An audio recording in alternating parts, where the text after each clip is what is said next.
Bonjour à tous, donc bienvenue ici dans cette première vidéo du chapitre numéro 2 concernant donc le cours de STAP 2.1. Alors il faut savoir que vous vous situez donc comme je viens de dire dans la première des trois vidéos qui va composer ce chapitre 2 et dans ce chapitre on va rester toujours dans l'introduction aux fondations et cela concerne le livre théorique sur les fondations. Alors dans cette introduction aux fondations, on va essayer en premier lieu de savoir à quoi servent les fondations. Le but principal d'une fondation est de transmettre un effort. Cet effort vient d'où et va où? Il vient en fait du bâtiment, puisque le bâtiment est composé de murs, de planchers, de personnes qui y habitent, de mobilier, de surcharge de manière générale, d'une toiture. Et donc tous ces efforts qui habitent le bâtiment vont pouvoir se transférer via une fondation qui, elle, n'a qu'un but, c'est de transférer cet effort au sol. Et le sol, lui, est-ce qu'il est capable, oui ou non, de reprendre ces efforts? Ça, c'est les essais de sol qui vous permettent de le dire. Alors si le sol est capable de reprendre l'effort, il n'y a pas de souci, le bâtiment sera stable, et il sera stable durant toute une série d'années, sans défaut majeur de ce sol.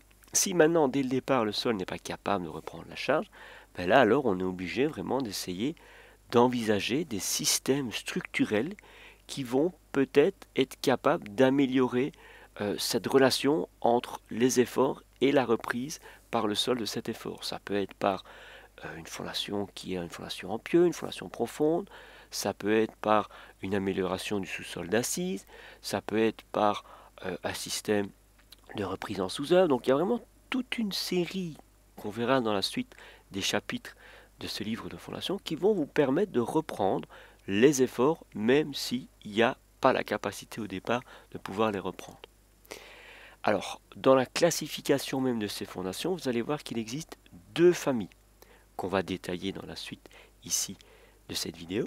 La première famille, c'est les fondations dites superficielles.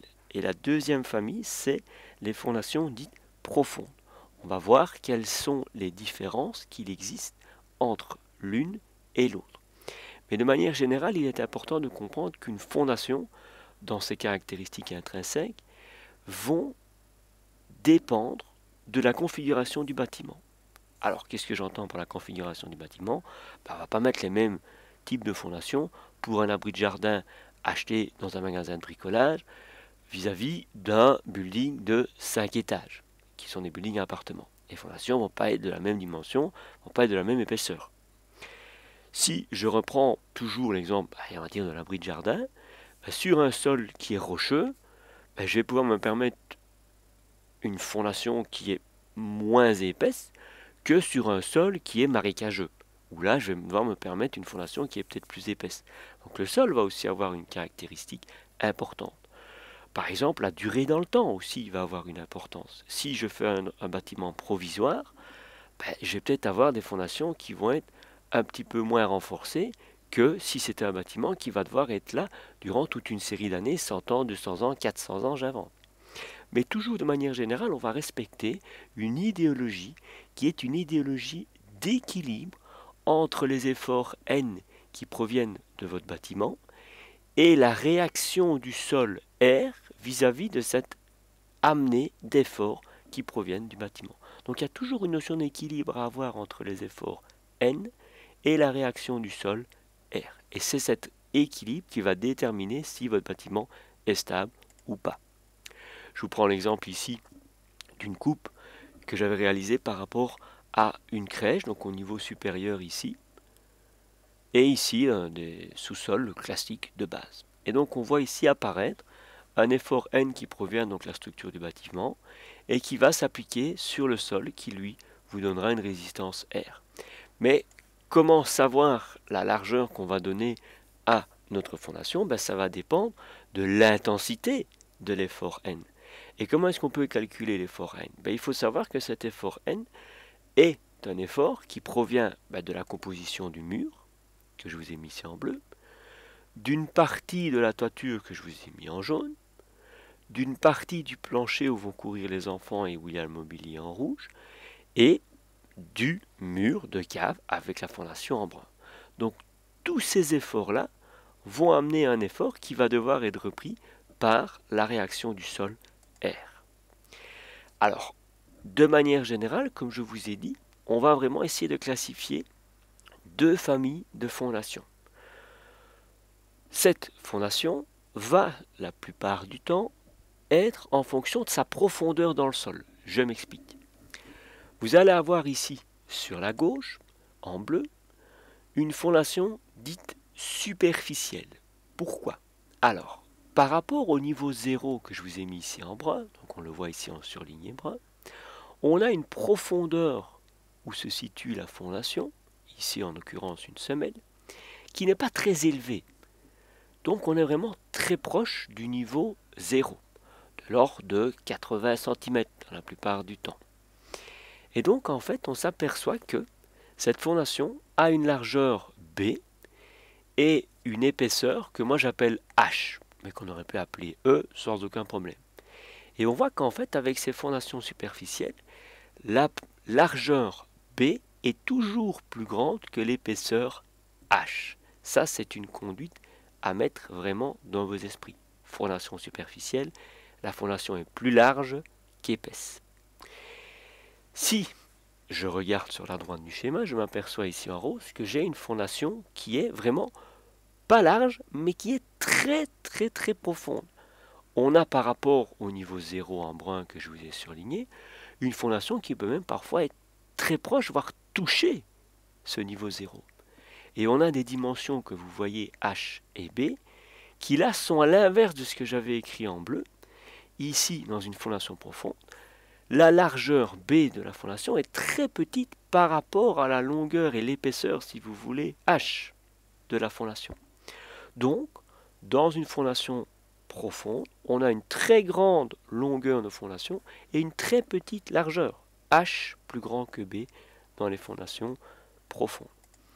Si je dois maintenant matérialiser ça par rapport à un schéma, je vais apercevoir qu'en fait, si je fais un système d'axes où sur l'axe des abscisses, l'axe horizontal, je mets la largeur B de la fondation en mètres, et sur l'axe vertical, je mets la hauteur de la fondation, ou si vous préférez, l'épaisseur de la fondation, voire même la longueur de la fondation. Je vais avoir vraiment deux zones délimitées.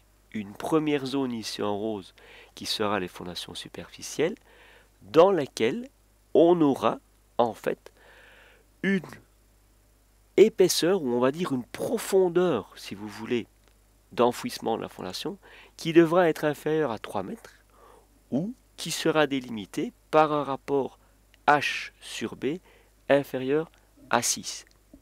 Donc ça, c'est vraiment pour être dans un canevas de compréhension de où et quelles sont les dimensions on va avoir notre fondation superficielle.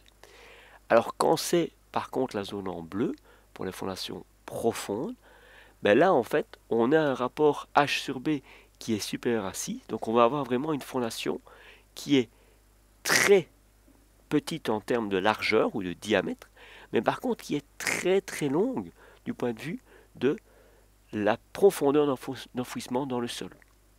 Et on ne commence à parler réellement de fondation profonde qu'à partir de 3 mètres. Certains diront on peut aller même au-delà, à partir même de 6 mètres, voire 7 mètres, qu'on parle de fondation dite profonde. Moi en fait j'essaye vraiment de vous délimiter deux familles principales par rapport notamment, on va être plus pragmatique, si je suis avec une maison, comme la crèche que je vous ai montré ici un peu plus haut, et on a des murs de cave, on va vraiment parler de fondation superficielle tant qu'on a un sol d'assise correct, jusqu'à 3 mètres de profondeur, parce que ça se situe par rapport au niveau du mur de cave, avec la profondeur totale. Par contre, si vraiment on a un sol qui est mauvais et qu'on veut quand même des caves, il n'y a pas le choix, on va devoir utiliser soit un système de radier, qui est toujours un système de fondation superficielle, ou alors un système de renforcement de semelles, donc de longrines, mais dans lesquelles elles viennent s'appuyer sur des pieux. Et là, on parlera alors de fondation dite profonde. Quoi qu'il arrive, le choix d'une fondation, qu'elle soit superficielle ou profonde, il y a un critère principal qui est le terrain, puisque c'est sur celui-ci que vous allez envoyer votre charge. Donc forcément, si celui-ci n'est pas bon, il n'y a pas de secret, il faudra aller chercher un peu plus loin en profondeur un sol qui a une meilleure capacité portante. Et bon, il n'y a pas de secret, forcément, normalement, les fondations profondes ont un coût souvent plus élevé que les fondations dites superficielles. Le deuxième facteur principal, c'est la disposition même du terrain, du bâtiment, pardon. Si celui-ci vous amène un porte-à-faux énorme avec une charge vraiment très importante sur une colonne, des fois, il est peut-être plus intéressant de faire une petite semelle avec des micro-pieux, voire même des pieux, que d'aller chercher une semelle qui va faire 3,50 m de large sur 3,50 m de large avec 40 cm d'épaisseur. Donc, parfois, c'est la disposition même du bâtiment qui vous amène à modifier la caractéristique intrinsèque de la fondation en elle-même. Ça va? Donc ça clôture ici votre première vidéo sur l'introduction aux fondations.